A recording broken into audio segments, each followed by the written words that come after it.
이 시간 우리 함께 하나님의 말씀 보도록 하겠습니다. 하나님 말씀은 우리 요한계시록 6장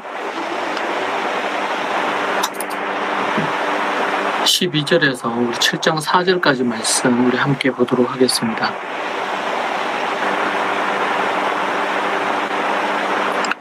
육 장 12절에서 7장 4절의 말씀입니다.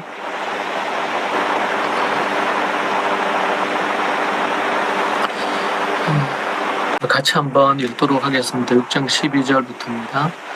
내가 보니 여섯째 인을 떼실 때에 큰 지진이 나며 해가 검은 털로 짠 상복같이 검어지고 달은 온통 피같이 되며 하늘의 별들이 무화과 나무가 대풍에 흔들려 설익은 열매가 떨어지는 것 같이 땅에 떨어지며 하늘은 두루마리가 말리는 것 같이 떠나가고 각 산과 섬이 제자리에서 옮겨지며 땅의 임금들과 왕족들과 장군들과 부자들과 강한 자들과 모든 종과 자유인이 굴과 산들의 바위 틈에 숨어 산들과 바다 바위에서 말하되 우리 위에 떨어져 보좌에 앉으신 이의 얼굴에서와 그 어린 양의 진노에서 우리를 가리라.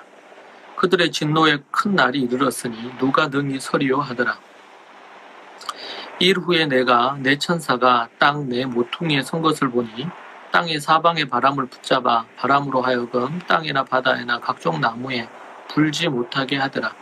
또 봄에 다른 천사가 살아계신 하나님의 인을 가지고 해돋는 데로부터 와서 땅과 바다를 해롭게 할 권세를 받은 내 천사를 향하여 큰 소리로 외쳐 이르되 우리가 우리 하나님의 종들의 이마에 인치기까지 땅이나 바다나 나무들을 해하지 말라 하더라.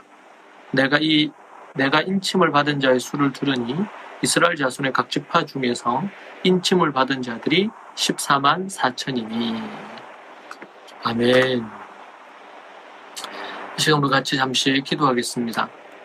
하나님 아버지 감사합니다. 주의 말씀이 생명이요 능력인 줄로 믿습니다. 날마다 하나님의 그 말씀을 의지하여 살아가는 우리 모두가 될 수 있도록 도와주시고 인도하여 주옵소서. 어두운 것들이 다 떠나가게 하시고 하나님의 성령의 능력으로 우리 성도들을 사로잡아 주시고 이끌어 주시고 그분의 권세와 그분의 권위 앞에 복종하고 순종하는 모든 이들이 될 수 있도록 인도하여 주옵소서. 주께서 역사해 주시기를 간절히 바라옵고 오늘 우리가 드리는 이 예배가 하나님께 온전히 상달되어지는 아벨의 제사처럼 올려드려지기를 간절히 소망합니다. 아버지 하나님 도와주시옵소서. 우리 가운데 한 명도 죄 가운데 거하지 않게 해주시고 진리 가운데 거하며 말씀으로 더욱더 성장하고 성숙한 이들이 되게 하여 주옵소서. 예수님 이름으로 기도합니다. 아멘. 오늘은 우리가 지구 종말이라는 제목으로 여러분과 함께 말씀을 나누려고 합니다. 지구 종말.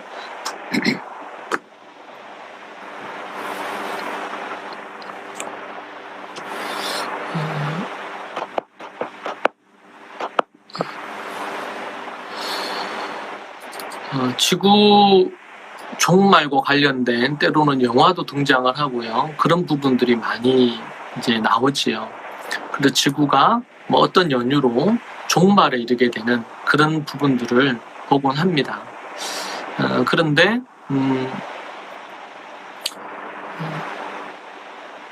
그 지구 종말에 관련된 어떤 영화라든지 글이라든지 이런 것들을 볼 때에 그 종말의 원인이 인구가 많아서라든지 아니면은 이 전쟁이 벌어져서 핵으로 서로 싸우다가 지구가 파멸을 한다든지 이런 일들이 벌어지는 거죠.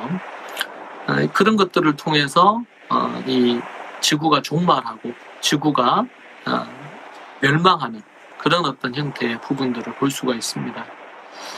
그런데 오늘 우리 이제 요한계시록을 보면 지구 최후의 날이죠. 지구 종말의 부분들에 대한 것들을 우리에게 얘기해 준다. 이렇게 볼 수도 있습니다.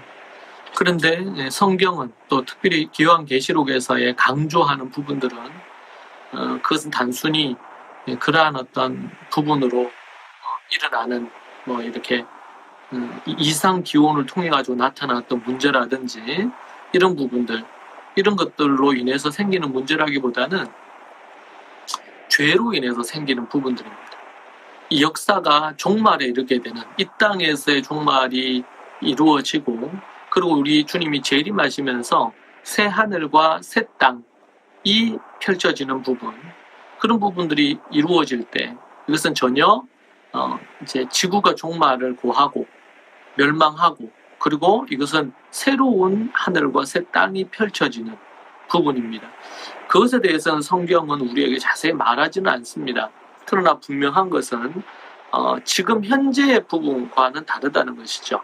그래서 성경에서 요한계시록에 새 하늘이다, 새 땅이다 이렇게 얘기할 때 그것은 이제 새롭게, 뭔가 새롭게 리뉴얼된 것을 말하지 않고 완전히 없어지고 새로워지는, 이 원어의 의미가 그런 의미로 나타나는 것을 볼 수가 있습니다. 많은 학자들 간에 이 새롭다는 것 자체가 지구가 어떤 형태로 연속될 거다라고 주장하는 그룹들도 있고, 또 어떤 그룹은 그렇지 않다 이렇게 하는데, 원어나 히브리적인 이런 관점에서 볼 때에 이 새 하늘과 새 땅이라 할 때 이 새라는 이 원어의 의미 자체는 두 가지 의미가 있는데, 하나는 그냥 좀 나아지는 거죠. 진보한 것입니다. 그런 것과 완전히 없어지고 새로워지는 것, 이런 부분의 차이가 있다, 그렇게 볼 수가 있겠습니다. 어찌되었든지 간에 지구의 종말이 오는 것이죠.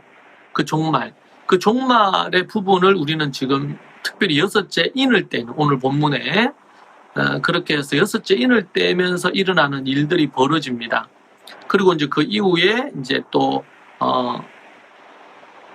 일곱 나팔 부는 재앙, 그리고 일곱 대접 재앙까지, 그렇게 해서 이제 6장부터 해서 19장까지 이것이 계속 쭉 이어지는 것을 볼 수가 있습니다. 지구 종말에 대한 부분들이 어디 SF 영화나 아니면은 그런 어떤 공상 과학에서만 비롯해서 얘기되어지는 부분이나 그런 것이 아니고, 마태복음이나 구약이나 또 신약, 특별히 요한계시록에서 이 지구 종말의 예언의 말씀을 우리에게 주고 있다라는 것에 대해서 우리가 생각해 볼 필요가 있습니다. 그 중에 한 부분이 우리가 지금 일곱 빈을 떼는 장면입니다. 일곱 빈을 떼는 것은 이 종말의 이제 진정한 출발점이 되는 거고, 일곱 나팔, 일곱 대접, 이런 부분이고, 이 종말의 클라이막스에 도달하는 것은 우리 주님의 재림입니다. 자, 일곱 인을 뗄 때 일어나는 부분들이 있죠. 그건 뭐냐면 5가지 증상, 현상이 나타나는데, 첫 번째는 큰 지진입니다. 큰 지진, 12절에 이것이 나타나고 있습니다. 12절에 보면 그 부분들이 나오는데요. 12절에 보면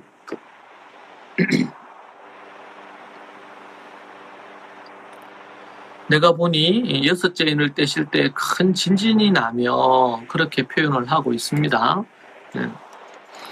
자, 이 큰 지진이 난다는 거, 이런 부분들을 통해 가지고 이 나팔 여섯째 인을 뗄 때에 이런 큰 지진이 일어날 것에 대해서 얘기해 주고 있는 부분입니다.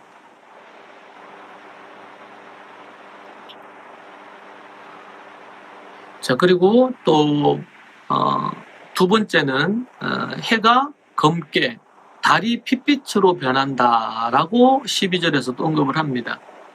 해가 검은 털로 짠 상복같이 검어지고 달은 온통 피같이 되며, 하늘과 별에 큰 변화가 일어나는데, 우리가 살고 있는 이 세상이 엄청난 어떤 이상 현상이 나타나는 부분입니다. 그 대표적인 것이 해가 검게 되고 달이 핏빛으로 변하는 것입니다. 이 천지 만물을 창조하신 하나님께서 이런 해와 달에 이런 변화를 만드는 것 자체가 특별하게 어떤 것은 아닐 거예요. 세 번째는 하늘의 별들이 땅에 떨어집니다. 13절에 나타나는 부분이죠. 하늘의 별들이 땅에 떨어진다. 이것은 천체의 별들의 궤도에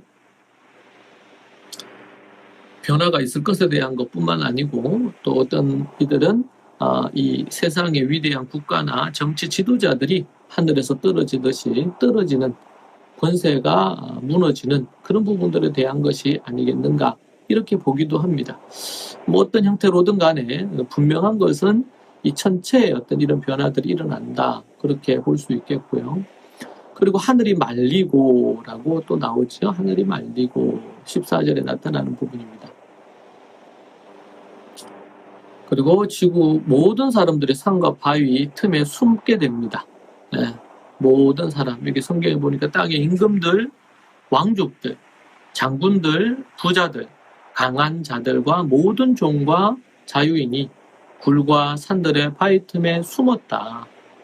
이 재앙이 얼마나 컸으면 이런 일이 일어날 것인가에 대한 얘기를 해주고 있습니다. 우리는 지구 종말이라는 이런 부분, 오늘 제가 제목을 그렇게 잡아봤는데 이 요한계시록은 지구 종말, 예수님의 재림에 대한 이야기를 하고 있습니다. 이 지구가 최후에 어떻게 될 것인가? 지구가 이 최후에는 어떤 결과의 모습이 나타날 것인가? 라고 할 때에 이 지구 종말에 대한 부분들에 대해서 성경은 어떻게 말해주고 있는지를 우리가 봐야 되겠습니다. 공상과학이나 SF 영화에서처럼 나오는 그런 현상의 어떤 부분으로만 이해하는 것이 아니라 우리는 성경적인 관점에서 이해하고 생각을 해야 되겠습니다.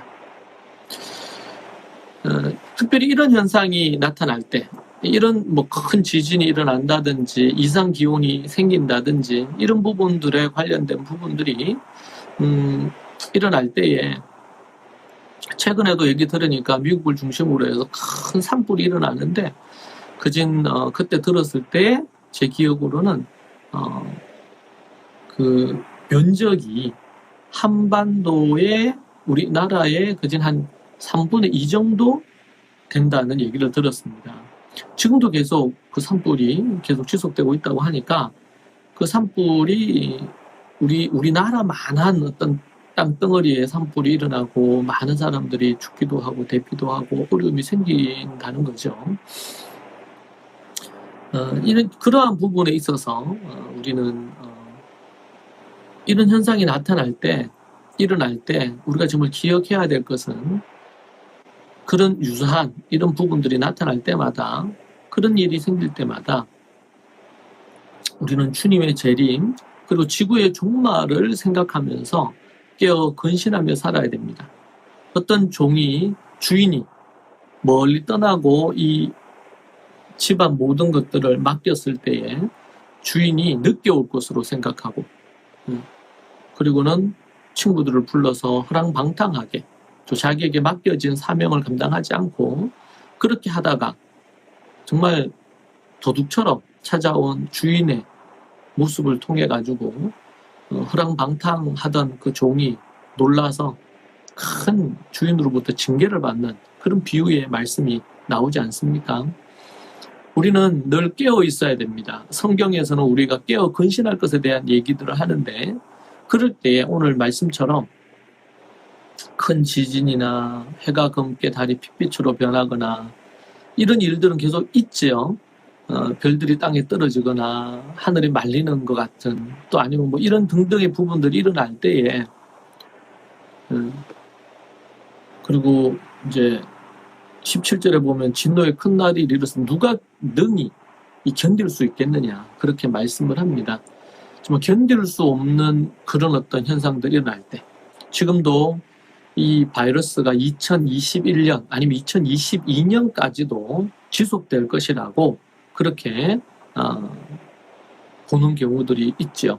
지금 많은 나라들이 이러한 일들을 통해서 우리나라에서도 경제적으로 어려움을 겪는 분들이 많이 생기고 있고 전 세계적으로 경제적인 어려움이 생기는 그런 것들을 보곤 합니다.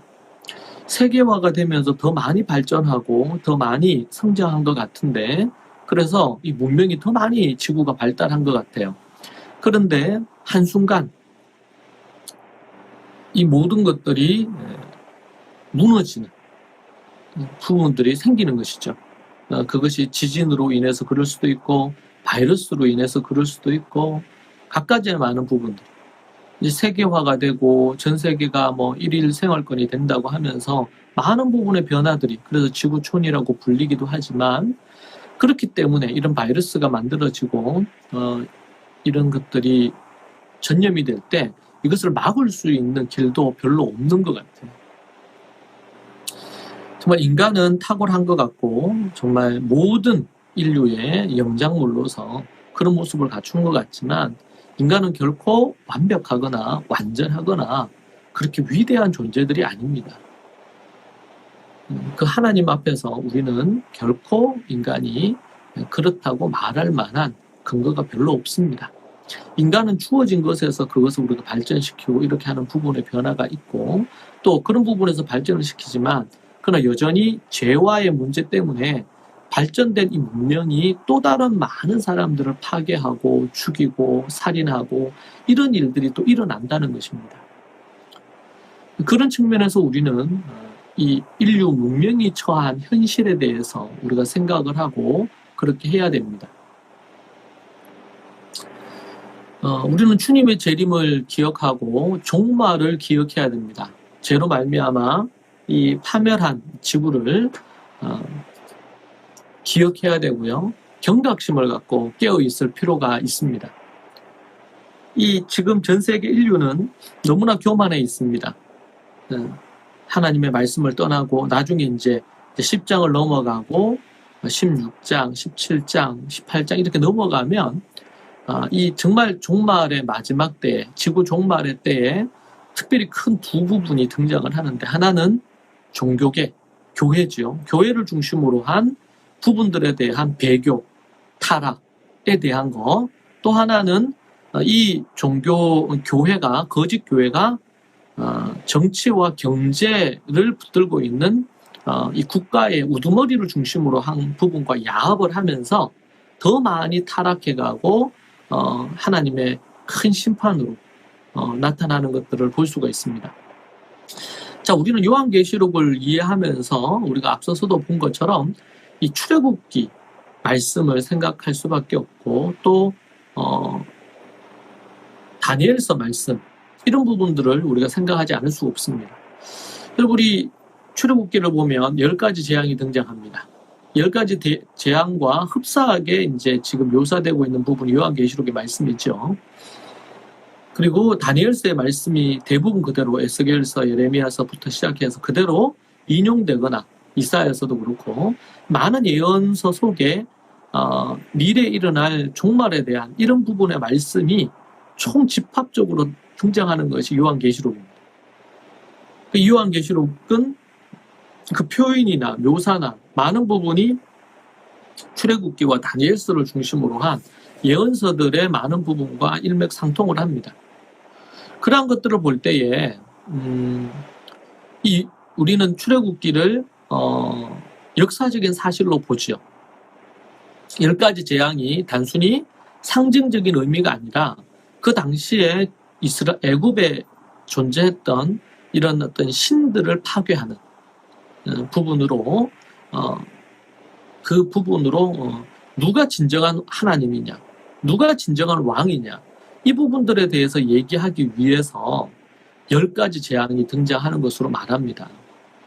바로가 자신이 하나님이고 자신이 태양신의 아들이다. 즉 자신이 태양신이다. 자기가 태양의 신이요 왕이다. 라고 얘기하는 그런 부분에 대하여 그렇게 하면서 하나님을 대적하는, 그리고 이스라엘을 애굽에서 나가지 못하도록 막는 이런 부분에 있어서 하나님은 모세를 부르셔서 이스라엘 백성들을 애굽에서 나가게 해서 예배드리게 하고, 그리고 약속의 땅 가나안으로 갈 수 있는 길을 여시는 것이죠. 그럴 때 우리는 이 출애굽기에 기록되어 있는 10가지 재앙과, 그리고 또 출애굽해서 지나는 어떤 역사들이 단순히 이것은 역사적인 사실이지 꾸며낸 소설이 아니라는 사실에 대해서 우리는 알고 있습니다. 이 계시록뿐만 아니라 모든 곳곳에서 종말에 대한 얘기를 할 때 대표적으로 나오는 것이 노아 홍수 사건입니다. 이 노아 홍수 사건을 어떻게 볼 것이냐? 진짜 이 지구 땅의 인류가 홍수가 일어난 것으로 볼 것이냐, 아니면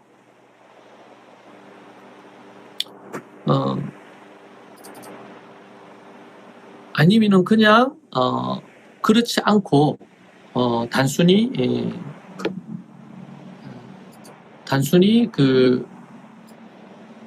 지어낸 이야기냐.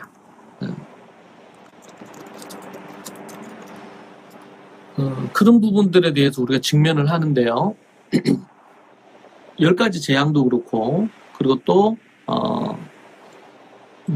소돔과 고모라 사건도 그렇고, 노아 홍수 사건도 그렇고, 이것은 역사적인 사실이지 단순히 어떤 상징적인 의미로만 그치지 않습니다. 물론 상징적인 의미를 함께 내포는 할 수 있어요.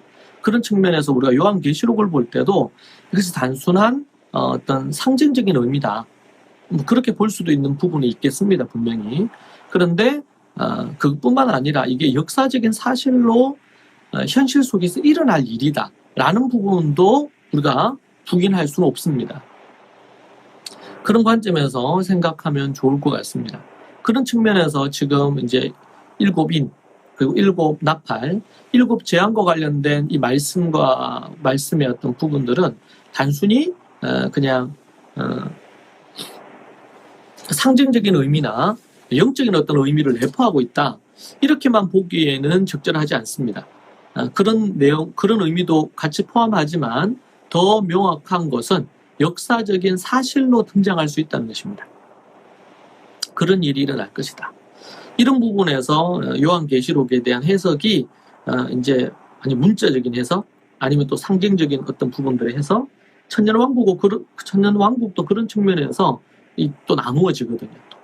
그런 측면에서 제가 볼 때는 성경이 말씀하고 있는, 그 요한계시록에서 말씀하고 있고, 또 성경 전체 다른 부분에서도 같이 말씀되어지고 있는 부분에서 우리가 생각할 볼 필요가 있다. 그런 측면에서 우리가 종합적으로 이해하는 게 좀 필요하다. 그렇게 해서 이게 성경의 본문에서 틀리지 않는 범위에서 지나친 어떤 선을 넘지 않는 선에서 우리가 이 문자적인 해석과 상징적인 의미를 중심으로 한 해석을 같이 우리가 병행해서 볼 필요가 있다. 이 요한계시록을 해석할 때. 그래서 이제 지구 종말에 대한 부분으로 우리가 보는 부분에 대한 이해를 잘 갖고, 특별히 이런 현상들이 나타날 때, 큰 지진과, 그러니까 이게 지금 여기 보면 7인 때는 요 장면의 부분들이 7 나팔로 가면 또 더 자세히, 더 이제 강도가 더 높게 나타나게 되는 걸 볼 수 있거든요. 또 어떤 것들은 추가가 되기도 하고 변동이 있지만, 그러나 이 부분들이 그대로 또 이어져요. 이게 7 대접까지도 이어집니다. 그런 부분이 있을 때 우리는 이 전체의 어떤 격변이나 아니면은 나중에 이제 17장, 18장 이쪽으로 넘어가면 이 종말의 때에 거짓 교회들, 전 세계의 교회들의 타락, 그리고 그것이 또 그런 조직들이 정치와 경제, 정치 권력 국가와 야합하여서 타락하는, 이런 부분하고도 같이 연계가 됩니다. 그런 어떤 국제 정세와 상황을 우리가 볼 때에 예수님의 재림의 때가 가까우진 않는지 생각을 해볼 필요가 있겠죠. 자, 그렇게 우리가 볼 필요가 있습니다. 그래서 우리는 늘 깨어 근신하며 경각심을 갖고 우리가 베드로후서에서 얘기했던 것처럼 거룩하고 경건한 삶을 살고, 정말 주님이 재림하시는 오실 것을 고대하면서 믿음으로 살아가는 것이 너무나 필요합니다. 이것은 창세기에 이 바벨탑을 쌓았던 인간들이 자신들의 이름을 내고 하나님 없이 자신들이 연합을 해서 이 인류를 발전시키고 문명을 발전시키고 이렇게 할 것에 대한, 지금 전 세계적으로 이런 어떤 동성애 관련된 거라든지, 아니면 또 하나님의 말씀에서 벗어난 십계명과, 그리고 또 산상수훈을 기반으로 한 윤리와 도덕적인 하나님의 법을 벗어나서 사회가 갈수록 더 악해져 가고, 낙태를 허용한다든지, 아니면은 이 간통죄를 폐지를 한다든지 이렇게 하는, 이것이 인권을 보호하고 그리고 뭔가를 계속 인류가 문명이 발달하는 것처럼 보여지는 현상으로 나타나지만 실상은 하나님의 법에서 어긋나는 거잖아요. 동성애도 그렇고. 그런데 전 세계 국가들이 이 동성애나 이러한 어떤 젠더 이데올로기를 기반으로 한 이 부분들을 합법화한단 말이에요. 그래서 이제 마지막 때가 되고 그럼 주님 재림의 때가 되면 순교자들이 많이 나와요. 지금 수년 전보다 훨씬 더 많은 순교자들이 지금 전 세계에 일어나고 있죠. 이거 왜 그렇습니까? 그러니까 미국을 중심으로 한, 때로는 미국에서 정말 전 세계에 이런 어떤 법들을 합법화하도록 통제하기도 하고 요구하기도 했습니다. 앞으로 어떤 나라들이 또 그런 일을 할지 모르겠어요. 근데 그럴 때 우리 그리스도인들은 하나님의 성경의 말씀을 비추어서 그것이 맞는지 틀리는지를 생각하고 거기에 대해서 심지어 우리가 할 수 있는 대로 그것을 막아봐야 되겠지만, 그러나 요한계시록을 보면 너무나 거대한 힘으로 나옵니다.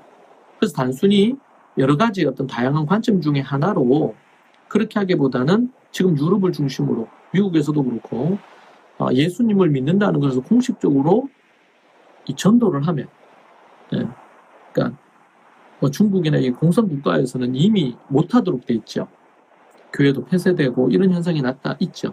그런데 이제는 자유국가라고 하는 나라에서도 심지어 이제는 인권이란 이름으로 또 차별이란 이름으로 이렇게 해서 하나님의 복음을 예수 그리스도만이 구원의 길이라고 얘기를 하지 못하도록 합법한단 말이에요. 이게 법으로 합법화해요. 그러니까 이게 사람들의 개인들의 어떤 그런 취향으로 해가지고 그렇게 가지고 있고 그거를 뭐 얘기하고 이렇게 한다. 그런 부분들에 대한 것과 그게 법으로 제정이 돼서 그렇게 하는 사람들에게는 처벌을 하겠다. 벌금을 매기겠다. 심지어 감옥에 가두겠다. 이런 형태로 가는 것입니다. 앞으로 종말에 가까울수록 이런 현상들은 더 많이 일어나고 이 예수 그리스도만이 유일한 구원의 길이라고 얘기하는 것 때문에 사람들이 죽이는, 순교 당하는 이런 일들이 생길 것입니다.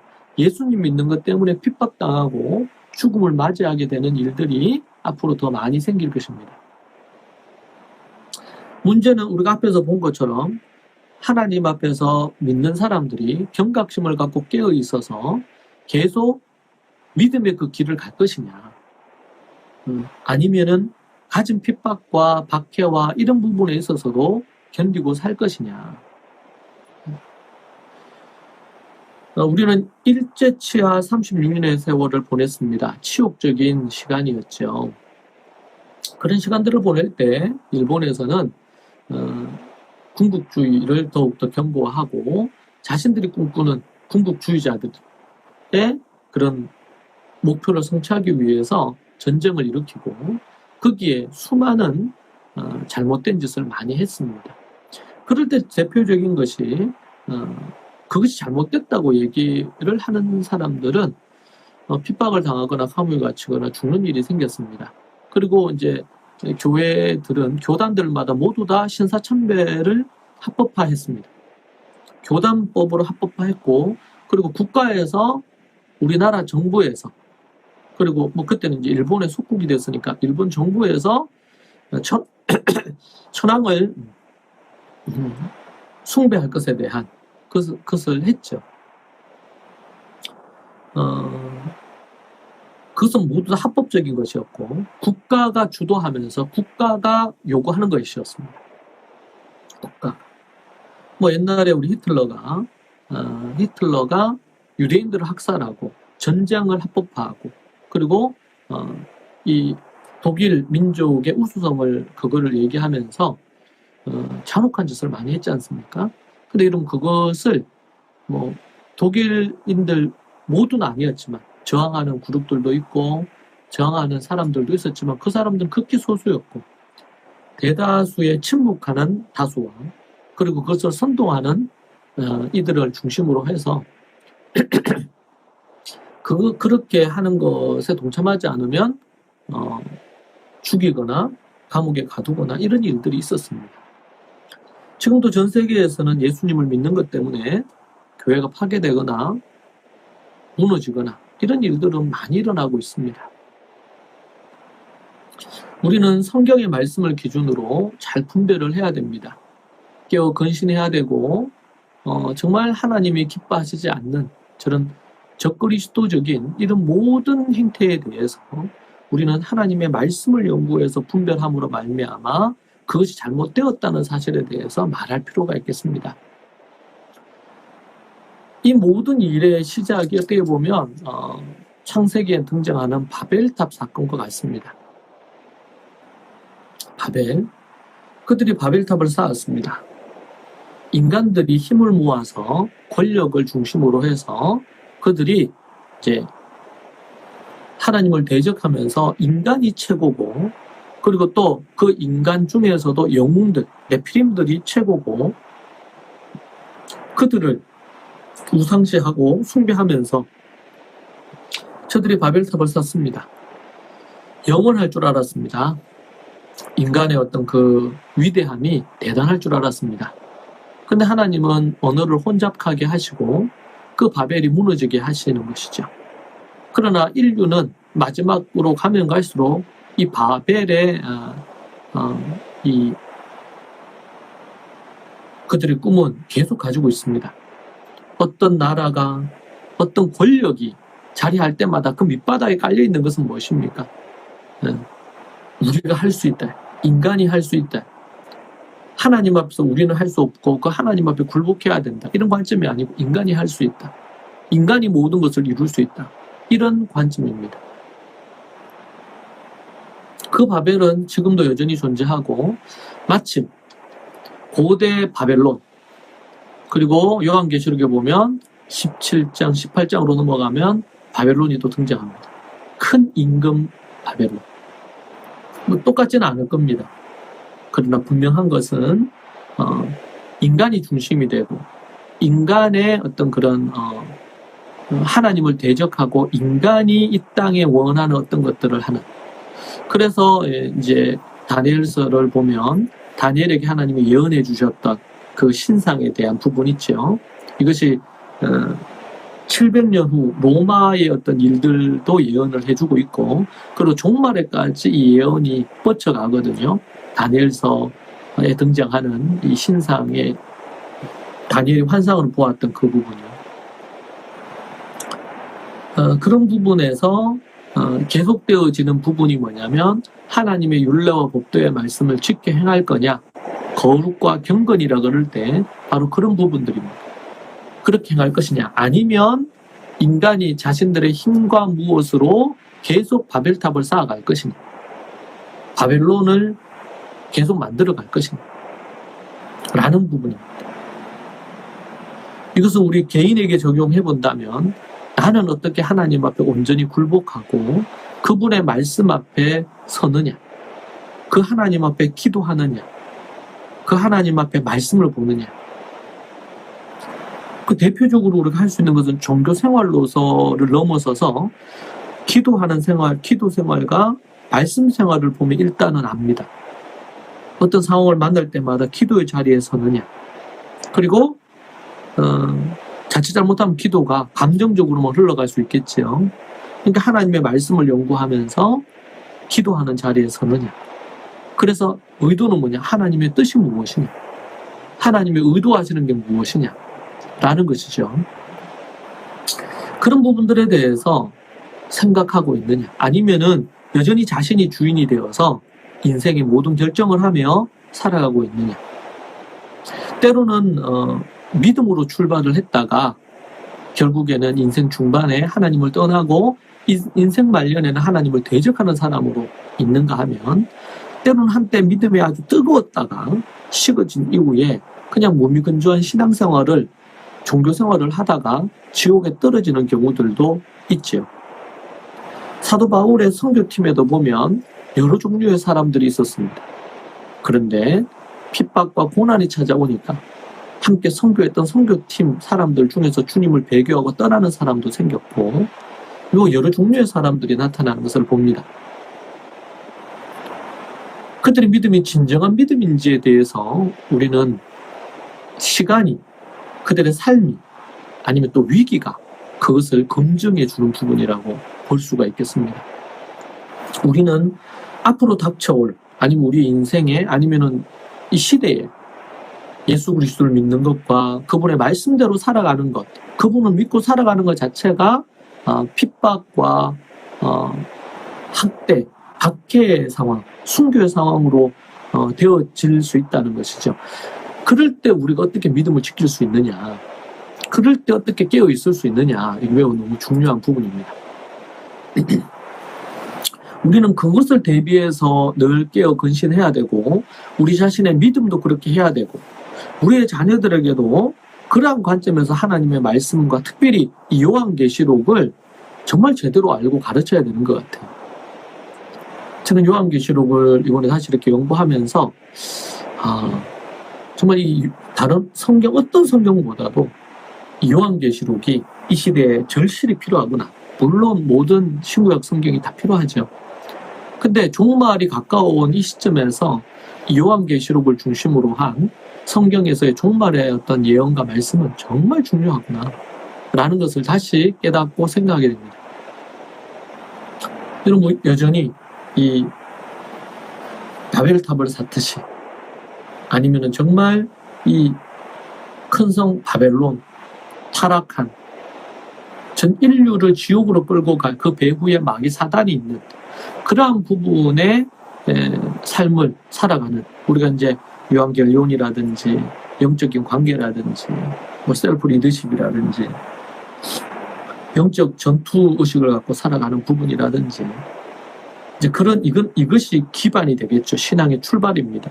그것을 토대로 우리는 가정생활, 또 우리의 교회생활, 세상과의 관계, 이 모든 부분들에 대한, 그 다음이 이제 토다 대학에서 이 가정, 교회, 그리고 세상, 이 부분들에 대한 것들을 우리가 배우고 익혀서 제대로 살아가야 되겠죠. 그 부분의 출발점이 유한결론이라든지 영적 관계가, 이 토대가 있습니다. 이 기반을 만들지 않고 그 위에, 지금 기독교가 4세기 이후로 이런 기반을 제대로 세우지 않은 채 그 위에 정치, 경제, 사회, 문화, 아니면 또 가정, 그러니까 가정이 무너졌잖아요.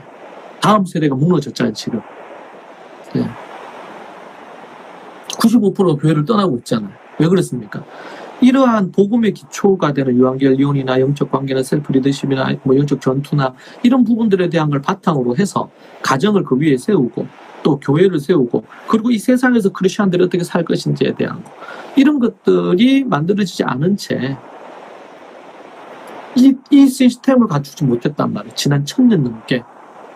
한국에는 1000년 넘게 갖추지 못한 기독교가 들어와서 우리에게 복음을 전해준 것이 너무 귀하지만 도리어 각가지의 많은 병폐들을 낳았다. 130년 동안. 우리가 성경을 가지고 있었지만 성경이 갖고 있는 원래의 그 의미를 도리어 파악하지 못하고 교회는 타락해 갔다. 100년 만에 얼마나 많은 교회들이 타락을 했습니까? 그런데 처음부터 들어올 때 그냥 순수한 복음만이 들어온 것이 아닐 수도 있다는 거죠. 우리는 그런 관점에서 생각해 볼 필요가 있지 않나 생각합니다. 자, 이런 모든 부분에 있어서 우리는 이제 종말을 향해 가고 있습니다. 역사는. 결코 이 종말의 마지막 때에 지구 종말이 결코 유토피아가 아닙니다. 문명이 발달할 수 있고 여러 가지 뭐 기가 막힌 기기들이 많이 나오고 의학도 발달을 하고 과학도 발달을 합니다. 그러나 인간이 어떤 존재인지, 이 사회가 얼마나 더 타락해 갈 것인지, 윤리나 도덕적으로, 영적으로 악한 마귀 사단이 배후에서 어떻게 이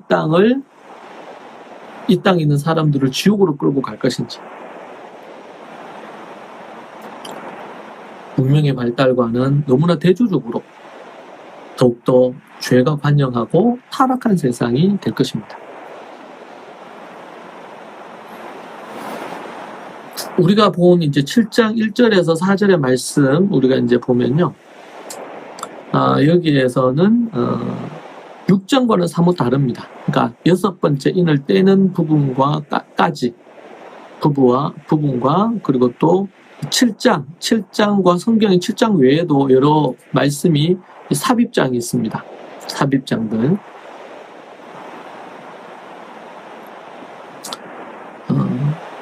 7장이 그 삽입장 중에 하나입니다.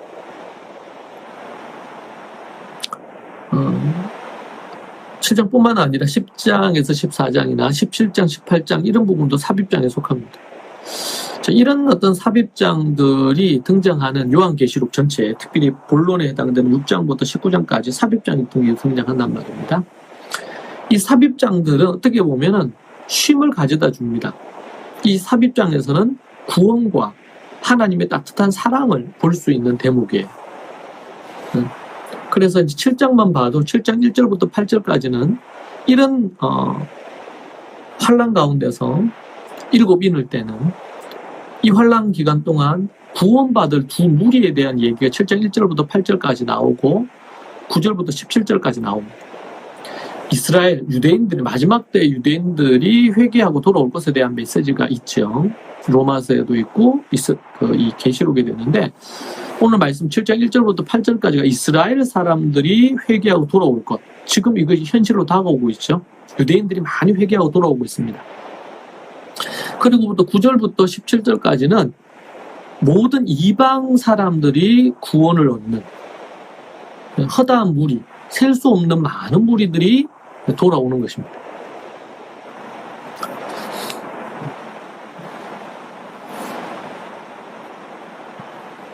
자, 이런 부분에 있어서 우리는 이 삽입장이 하나님의 보호와 구원의 메시지가 담겨 있는 것을 봅니다.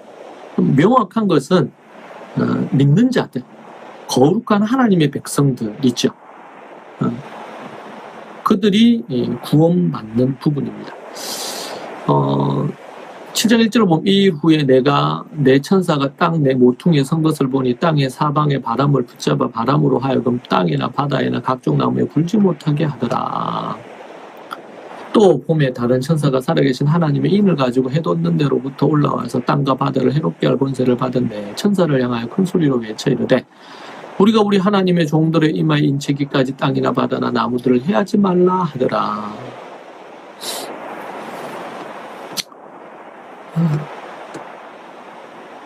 그래서 4절에 보면 내가 인침을 받은 자의 수를 들으니 이스라엘 자손의 각 지파 중에 인침을 받은 자들이 14만 4천이니 이렇게 나옵니다. 자, 그래서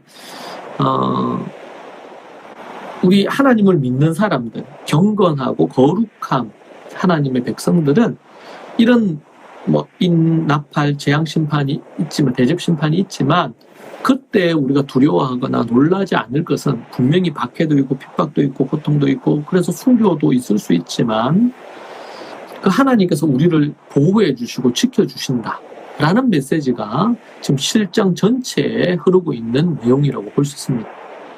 그리고 또 앞서서 얘기한 것처럼 그런 핍박이 있을 때에 나팔 심판이 있을 때 또 거기에 뭐가 등장합니까? 삽입장이 등장을 하면서 하나님께서 구원하시는 그런 부분 8장 9장에서 나팔재앙이 있고 그리고 나서 10장에서 14장까지 또 삽입장이 또 등장을 합니다. 15장 16장에서 대접심판이 나타나면서 17장 18장에서 또 삽입장이 나타납니다. 그렇게 하면서 그게 초점은 뭐냐? 하나님의 백성들이 그러니까 먼저는 이런 재앙이 있기 전에 하나님의 백성들이 구원받을 것에 대하여 그리고 또 환란이 진행되는 가운데서 그 이후에 또 회개하는 사람들이 계속 생긴단 말이에요. 대접심판이 이를 때까지. 그들이 핍박과 박해가 있지만 그러나 그들이 하나님을 그때는 더 아주 심한 박해와 순교가 일어나겠죠. 그런 부분들에 대한 것들이 그래서 이제 네로 때라든지 로마 때 또 아니면은 예수님을 믿는 핍박의 때에 정말 잔인하게 사람들을 죽였잖아요. 그럴 때에 그들은 이 계시록의 말씀을 보면서 이때가 그때가 아닌가 그렇게 고민할 만했던 것 같아요. 왜냐하면 가진 핍박과 고난들이 있었기 때문에. 자, 여기서 우리는 성경적인 관점에서 보는 믿음의 삶을 어떻게 살아갈 거냐 그리고 윤리나 도덕적인 또 국가가 정하는 법과 관련된 것, 그리고 각가지 이 세상의 어떤 변화와 흐름, 이런 것들이 일어날 때에 어떻게 우리가 성경의 말씀을 붙들고 나아갈 거냐. 그 개인도 있고요. 근데 요한계시록에서 더 많은 부분은 교회의 타락이에요. 네, 교회. 그것을 요한계시록에서 음녀라고 합니다. 음녀. 이 음녀는 교회를 얘기하는데 타락한 교회를 얘기합니다. 타락한 교회. 그리고 큰 성 바벨론. 이것은 뭐냐면 타락한 도시, 타락한 나라. 그렇죠? 마지막 때가 되고 그러면은 이 국가들이 연합하거나 하나 되는 현상들이 나타날 것에 대한 얘기를 하는데, 그러한 것들을 통해서 전 세계를 하나의 어떤 그런 가치관, 이런 것으로 지배를 하면서 지옥으로 끌고 갑니다. 사단 마귀가. 그럴 때 어떻게 우리 그리스도인들이 믿음으로 설 거냐? 당장 눈에 보이는 어떤 것들을 위해서 살아갈 거냐? 아니면은 그렇지 않고 올바른 믿음의 삶을 살 거냐? 이것을 우리에게 보여주는 대목입니다. 7장과 같은 이 삽입장들의 등장은 하나님의 이 진노 가운데서도 여전히 긍휼과 자비를 베풀어 주고 계시고, 대접 심판에까지 이 긍휼과 자비는 이어집니다. 마지막 때에 정말 회개하고 돌이켜야 됩니다. 특별히 이 말씀들을 보면서 우리는 우리의 가족들, 우리의 친척들, 우리의 이웃들, 또 아니면 더 나아가서 정말 하나님을 아직도 모르고 있는 많은 사람들, 이러한 환난과 핍박이 계속 이어질 건데, 그럴 때 어떻게 될 것이냐, 하나님 앞에 어떻게 반응할 것이냐. 우리는 정말 땅끝까지 복음을 전해야 됩니다. 그리고 그들을 구원해야 됩니다. 왜냐하면 이 환난과 이런 것들이 지나면서 지구 종말이 이루어지고 나면 어떤 일이 일어납니까? 지옥불에 떨어져서 영원한 하나님의 심판 가운데 머물게 되어 있습니다. 그러한 것들을 통해서 정말 하나님의 놀라운 종말의 예언이 있는 책이 요한계시록인데, 이 요한계시록을 계속 묵상하고 보면 볼수록 우리가 정말 이 마지막 때 복음을 전하는 일과 영혼을 구원하는 일과 그 영혼이 구원받은 이들이 우리 마태복음 말씀처럼 너희는 가서 모든 민족을 제자로 아버지와 성령으로 침례를 베푸고 내가 내게 분부한 모든 것을 가르쳐 지키게 하는 그 삶을 우리가 살아가도록 만들어야 된다. 정말 우리가 말씀의 사람이 되어서 복음의 사람이 되어서 복음을 전수하고 전파하는 이런 사명을 감당하는 이 요한계시록은 우리에게 더욱더 그러한 것을 요구하고 있습니다. 우리가 정말 하나님이 기뻐하시는 그러한 부분으로 지구 종말을 대비하고 지구 종말에 어떤 일이 일어나는지 우리는 요한계시록을 계속 우리가 살피면서 선명하고 분명하게 이것을 가지고 있기를 소망합니다. 여러분의 삶 가운데 이번 한 주도 깨어있는 삶을 사시기를 바라고, 아직까지 혹시 주님을 진정으로 믿고 그분의 말씀에 따라 순종하면서 말씀과 기도로 살아가고, 그리고 하나님의 말씀에 근거해서 살아가는 그런 삶을 살지 않는다면 속히 회개해야 되겠습니다. 거듭남으로 나아와야 되겠습니다. 혹 우리 가운데 진정으로 거듭났다면 이제는 정말 경건하고 거룩한 삶을 살면서 하나님이 기뻐하는 인생을 사시기를 또한 바랍니다. 그래서 정말 마지막 때에 주님에게 주님이 부르실 때 들림을 받고 환난과 핍박 가운데서 가정 고난을 겪으면서 그런 부분이 아니라 주 안에서 죽는 것이 복이 있다고 했는데, 진정으로 주님 안에서 그러한 것들을 누리는 저와 여러분이 되기를 원합니다. 지구 종말, 세상에서는 갖가지의 헛된 것으로 찝지만 그 뿌리에 인간의 죄가 있고, 인간이 하나님을 떠났기 때문에 이 지구는 파멸할 것이고 종말이 이르게 될 것이다. 그리고 요한계시록이 이 지구 종말에 대한 대예언을 해주고 있다는 사실을 우리가 다시 한번 생각하면서 경각심을 갖는 신앙생활을 하면 좋겠습니다. 기도하겠습니다. 살아계신 하나님 아버지, 감사합니다. 정말 우리가 무엇이기에 이 종말의 예언을 알 수 있고 지구 종말의 이 상황들을 우리가 생각하면서 깨어있게 하신 것 너무나 감사합니다.